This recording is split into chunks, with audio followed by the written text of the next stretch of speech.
राजनितिनि थाखाय जोङो बुलायनाय सिगिनाय सोरखौबा दाबि धमकी खालामनाय होसोनाय दावराव दावसि खालामनाया जोंनि मन्त्र नङा बियो जाहैबाय हाग्रामा महिलारि सारनि मन्त्र आरो बिपिएफनिसो मन्त्र।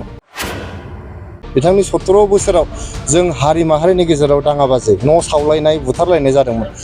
बर'नि गेजेराव होसोलायनाय जोङो माने बुलायनाय सोलायनाय जादोंमोन। जोंनाव ओरैबायदि गोजोन फैबाय दा प्रमद बर' सारनि दैदेननायाव लामायाव जुदि हाथियार गोग्लैनानै थाब्लाबो खनग्रा मानसियानो गैला दिनै। जोंना सारा बड'लेण्ड ओनसोलाव दा जोंनि 15था जे एमएलए समस्ति दं बेवहाय जोंनि बुथ कमिटिफोरजों लोगो मोनलायनाय जोंहा बेयाव दङमोन। जोंनि जे सिडली चिरां एमएलए समस्ति दं एसे गिदिर समस्ति जानायखाय जों बेखौ पार्ट 2 खालामदों। दाखालि पार्ट 1 काजलगावआव खालामखांबाय, पार्ट 1 दिनै बे थाइखाजुराव जों खालामदों। जोबोद मोजां मोनसे बेयाव मेल जादों लोगो हमलायनानै। जों जे फैगोन जे एमपि बिसायख'थि दङ बे बिसायख'थियावहाय जोङो जरदार भाबै खामानि मावनांगौ आरो बयबो जे जोंनि बुथ कमिटिनि दिनै सोद्रोमाफ्रा बिथांमोना दिनै समायखिरा लादों आरो बुंदों जे जोंहा देरहानाया खाथांखा, जों देरहाखाबाय। दा जोङो मोजाङैल' खामानि मावलांनांगौ जाहाथे जोंनि माबायाव हान्जानि गेजेराव मोनसे आब्रुथि थायो, मोनसे जोंनि गेजेराव फोथायनाय थायो आरो जोङो समाजनि थाखाय मोजां हाबा मावलांनो हायो, समाजखौ सेबा खालामलांनो हायो। बेनि थाखाय जोंनि बेवहाय सावरायलायदों आरो लोगो हमलायदों। सार एमपि इलेक्सनाव बबे दोलोजों इउपिपिएल दोलोआ कन्टेस्ट जागोन बायदि होननानै नोंथाङा सानो? इउपिपिएल माने एबारनि इलेक्सना एसे जुनिया, बावहाय जोङो एनडिए हिसाबैसो गेलेगोन। एनडिएआव जोंनि बिटिआरआवहाय बड'लेण्डआव मोननै जोंहा बिजाब दङ, दरं उदालगुरि बिजाब आरो क'क्राझार बिजाब। मोननैयावबो जोंहा एनडिएनि केन्डिडेट थागोन आरो बे दरं उदालगुरियाव जोंहा भारतीय जनता पार्टिनि थागोन आरो जोंनि क'क्राझारावहाय इउपिपिएलनि केन्डिडेट थागोन। गतिके दिनैनि तारिखाव जोंनि बड'लेण्डल' नङा सारा भारतआवनो एनडिएनि मोखाङाव खुनु कन्टेस्टआनो गैया। जोंहा भारतनि जे गाहाय मन्त्रि नरेन्द्र मदि बिथाङा फिन खनसेबाव जोंनि गाहाय मन्त्रि जानो थांगासिनो दङ भारतनि, आरो बिथाङा गाहाय मन्त्रि जानानै खननै गाहाय मन्त्रि जानानै जोंनि भारतखौ माने 5थि बयनिफ्रायबो धोनिसिन हादोर बानायबाय। दानिया 3थि खेबनि थाखाय बिथाङा गाहाय मन्त्रि जानानै जोंनि भारतखौ 3थि बयनिफ्रायबो धोनिसिन हादोर बिथाङा बानायनो होननानै समायखिरा लादों।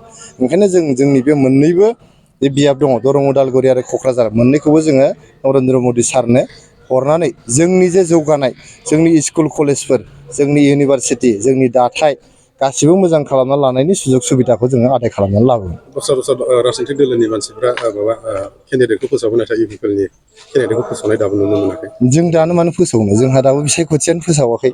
बिसायख'थि फोसावबानो जों लगे लगे फोसावगोन। जायफ्रा गावसोरखौ जेनगोन बायदि मोनदों बिथांफ्रा हयथ' खरदर जागासिनो दङ। जोंनाव अबस्से बिटिआरआव बेबायदि फोसावाखै, बिपिएफआबो फोसावाखै, कंग्रेसआबो फोसावाखै, जों इउपिपिएलआबो फोसावथ'वाखै। जोंना सावरायनानै क'र कमिटिनि मोनसे मिटिं जानांगौ दं। बे क'र कमिटिनि मिटिं जाखालिनो बे जोंना थिरां जागोन आरो जोंनाव खुनु माने बेबायदि बादा बादि गैया। जोंनि क'र कमिटिया जोंनि जे मानगोनां चिफ सार दङ प्रमद बर' सार, मन्त्रि इउजि ब्रह्म सार, एमपि रोनग्रा नार्जारि सार आरो डिपुटि चिफ गबिन्द बसुमतारी सार, बिथांमोना ज' जानानै सावरायनानै जै दिनखालि थिरां खालामनानै नैबे मानसिया गेलेनांसिगौ होनना बुंबानो बिजाथिखौ फोसावनाय जागोन। आरोबाव बिजाथिनि बाथ्रा नङा, जोंनि हानजा बा एनडिएआसो गेलेगोन नालाय बिजाथिया जायखियानो जाया मानो बे देरहानाया खाथां। नाथाय जोङो बेराफारसे नुदों दि बिपिएफ आरो कंग्रेसआ जोङो ससियेल मिडियायाव भाइरेल जाबाय थादों, बे मोननैजों बिसोरो जथायै गेलेगोन होननानै। आं सिगाङावनो बुंखादों, बिथाङा बै बड'लेण्डआव मास मोननैसो खारखोमानानै थादोंमोन जे जोंनि हाग्रामा महिलारि सारा। बे खारखोमानाय समावनो बिथाङा दिल्लीयाव दङमोन। दिल्लीयाव थानाय समाव बिथाङा राहुल गान्धीखौ लोगो हमदोंमोन। राहुल गान्धीखौ लोगो हमनानै राहुल गान्धीनि जे स्ल'गान दंमोन, माने नरेन्द्र मदि हाथाव देश बासाव होननानै स्ल'गान होदोंमोन, बेखौनो सोलोंनानै फैनानै बिथाङा बड'लेण्डआव प्रमद बर' हाथाव बिटिसि बासाव होनफैदोंमोन, सोलोंनानै होनफैदोंमोन। खिन्थु रायजो राजाया दिनै प्रमद बर' सारखौ हाथाव मानो होननो, दिनैहाय हाग्रामा महिलारि बिथाङा फैफिनोब्ला बिथाङा मा जोंनि होनाय जे अनसाय बिथांखि बेखौ दाननो नागिरदों नामा? गियान सोरांखौ बिथाङा दाननो नागिरदों नामा? माइनाव सोरां बिथांखिनि आन्दाराव सेल्फ हेल्प ग्रुपफोरनो 75,000 होनायखौ बिथाङा दाननो नागिरदों नामा? जों जे अरुनदय होबाय, अरुनदयनि 1250 थाखाखौ बिथाङा दाननो नागिरदों नामा? बिथाङा 17 बोसोर सरकाराव थानानै बिगासेबो हा रावनोबो होलांनो हायाखै। जोङो दिनै 1,06,000 बोसोरथाम सरकार थानायाव बोसोरसेखौ जों मावनो हायाखै। कर'ना दंमोन, लकडाउन दंमोन, जों बोसोरसे मावनो हायाखै। बोसोरनैयावनो जोङो 1,06,000 न'खरफोरनो हानि फाट्टा होनो हादों। दा बे हानि फाट्टाखौ बिथाङा दानफिननो नागिरदों नामा? जोंनि गेजेराव जे जों गोजोन लाबोदों, बिथांनि 17 बोसोराव जों हारि माहारिनि गेजेराव दाङाबाजि न' सावलायनाय बुथारलायनाय जादोंमोन। बर'नि गेजेराव होसोलायनाय जोङो माने बुलायनाय सोलायनाय जादोंमोन। जोंनाव ओरैबायदि गोजोन फैबाय दा प्रमद बर' सारनि दैदेननायाव, लामायाव जुदि हाथियार गोग्लैनानै थाब्लाबो खनग्रा मानसियानो गैला दिनै। नोंथांमोना नायल' जोंनि बड'लेण्ड ओनसोलाव हाथियार गोग्लैनानै थायोबा बिथांमोना रावबो खना, पुलिसनोसो खोन्थाहरगोन खिन्थु बिसोर खननाय नङा। ओरैबायदि मोनसे गोजोन जोंनाव फैबाय आरो बेयो एकमात्र जोंनि प्रमद बर' सारनि दैदेननायाव जादों आरो जोंनि आसामनि गिबि मन्थ्रि डक्टर हिमन्त बिश्व शर्मानि आशीर्बादजोंसो बे जानो हादों।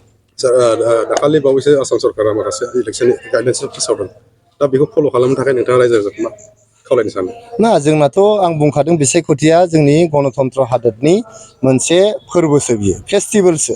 बे फेस्टिभेलाव जेरै जोङो माने ख्रिस्टमास फैबा, दुर्गा फुजा फैबा, कालि फुजा फैबा, लोखि फुजा फैबा जों जेरै गस्ला गोदान, गामसा गोदान, दख'ना गोदान, जोमग्रा गोदान गाननानै जोङो रंजा बाजा थाङो, जोङो जै दिनखालि बिसायख'थिया जागोन जोंबो बिदिनो गामसा गोदान, गस्ला गोदान गाननानै, दख'ना जोमग्रा गोदान गाननानै जोङो भट होनोल' थांनांगौ। बेवहाय भटनि थाखाय गावजों गाव सोंखारिलायनाय, गावजों गाव होसोलायनाय, गावजों गाव बुलायलायनाय जोंहा मा दरखार दं? जोंहा दरखारानो गैया। जोंहा बिसायख'थिया फैगोन आरो थांगोन, फैगोन आरो थांगोन। खिन्थु नोंजों आंजों जोङो मोनसे गामियावनो मोनसे समाजावनो ज' रायजो जालायनांगोन अनलायनानै। गथिखे जोंनि इउपिपिएल हान्जाया जोङो भायलेन्सआव बिसास खालामा, बुलायनाय सोलायनाय दावराव दावसियाव बिसास खालामा। ओंखायनो रायजो राजाफोरखौ खावलायहरदों नोंथांमोना बयबो जाहाथे गोजोनैनो थायो, गोजोनैनो संसार जायो। नोंथांमोनखौ बेंनाया, नोंथांमोनखौ सेबा खालामनाया जोंनि दायित्व'। नाथाय इलेक्सन समावहाय माखासे आननेसेसारि ससियेल मिडियाफ्राव गावजों गाव बखिलायनाय, ओमफ्राय माखासे नाङै नाङै भिडिअफोर फोसावो, बेफोरनि बिसय माबायदि सांग्रां थाजानो? फोसावनो नाङा, बेफोरखौ आं खावलायदों। गावजों गाव नांलायनांगौबो गैया, फोसावलायनांगौबो गैया। जों आरामसे रुजु रुमु गोजोनै जोङो रायजो जानांगौ। बिसायख'थिया सानसेल' जायो, अखानायैनो जोंहा ज' ज' रायजो जालायफिननांगौ जायो। ओंखायनो बिसायख'थिनि थाखाय मानो नांलायनांगौ बुलायनांगौ जाखो? बेफोर जिनिसा बिपिएफनिसो मन्थ्र, जोंनि इउपिपिएलआव बेफोर मन्थ्रआ गैया। जोङो बुलायनाय सोलायनायाव गैया। राजनितिनि थाखाय जोङो बुलायनाय, सिगिनाय, सोरखौबा दाबि धमखि खालामनाय, होसोनाय, दावराव दावसि खालामनाया जोंनि मन्थ्र नङा। बियो जाहैबाय हाग्रामा महिलारि सारनि मन्थ्र आरो बिपिएफनिसो मन्थ्र। सार, खोनानो मोनदों इउपिपिएलनि बिजाथि हिसाबै नोंथांमोननो सायख'गोन होननानै रायजो राजाफ्रा गोबां बुंसोलायदों सार।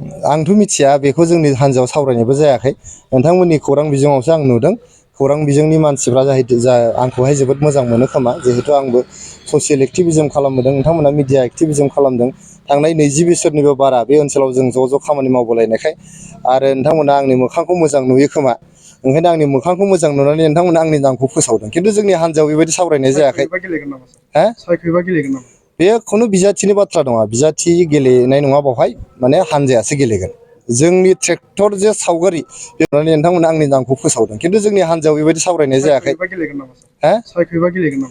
बे खुनु बिजाथिनि बाथ्रा नङा, बिजाथि गेलेनाय नङा बावहाय, माने हान्जायासो गेलेगोन।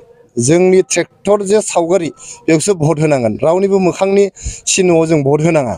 जोंना ट्रेक्टरनि सिन दंखायो, ट्रेक्टरनि सावगारि दंखायो। ट्रेक्टरनि सावगारियाव माने ओरै थुबानो जाबाय, नोंथांमोना थुनांगौल'। गोदोनाथ' ओरैमोन, दाना ओरै थुनांगौल'। बे थुबानो जोंना जागोन आरोखि। खुनु केन्डिडेटजों बाथ्रा गैया बेयाव। जोंहा एनडिए दङ, एनडिएआव जोंहा दैदेनगिरिया नरेन्द्र मदि सार, जोंनि डक्टर हिमन्त बिश्व शर्मा सार आरो जोंनि बड'लेण्डआव जोंहा प्रमद बर' सार। बिथांमोननि मोखांखौ नायदो आरो ट्रेक्टराव थुदो, बेल'नो जोंना। थेंक इउ सार। मोनसे फोसावथाय 2024निफ्राय 2025 मायथाइनि ड्रिम किन्डारगार्टेन प्रि स्कुल काम क्रिच सेन्टारनि मुं थिसननाय हाबाफारिया सोलिगासिनो दङ। क'क्राझार सहरनि साखाथियाव थानाय एबा देबोरगाव बड'लेण्ड मुलुगसोलोंसालिजों नांजाबनाय गियानपुरियाव गोदानै ड्रिम किन्डारगार्टेन प्रि स्कुल काम क्रिच सेन्टार बेखेवदों। जायफोर बिमा बिफाफोरा सानसेथोलो गाव गावनि उन्दै गथ'फोरखौ नोजोर खालामस्लाबनो हाया एबा साख्रि बाख्रिफोराव बेस्थ' जानानै थायो, बैसोर बिमा बिफाफोरा गावनि उन्दै गथ'फोरखौ गियान होनायजों लोगोसे 2 बोसोरनिफ्राय 5 बोसोरनि गथ'फोरखौ बे ड्रिम किन्डारगार्टेन प्रि स्कुल काम क्रिच सेन्टाराव सोलोंथाइ होनो हागोन। बे फरायसालियाव गासै सुबिदाखौनो फरायसाफोरानो मोनफुंनो हागोन। सुबिदाफोरनि गेजेराव दं fun learning, different types of co-curricular activities, age appropriate curriculum, sensory experience. बेनि अनगायैबो holistic development, safe and free learning environment, daily weekly activity record, nature corner, live CCTV security, emergency fire safety as well medical kit, air conditioning facility. बेफोर सुबिदाफोरखौ गासै फरायसाफोरानो मोननो हागोन। बेनि अनगायैबो नोंथाङा गोबां बाथ्रा मिथिनो थाखाय नैबे 8638454887 एबा 9101156459 जानबुं नाम्बाराव फन खालामनानैबो खौरां लाहरनो हागोन।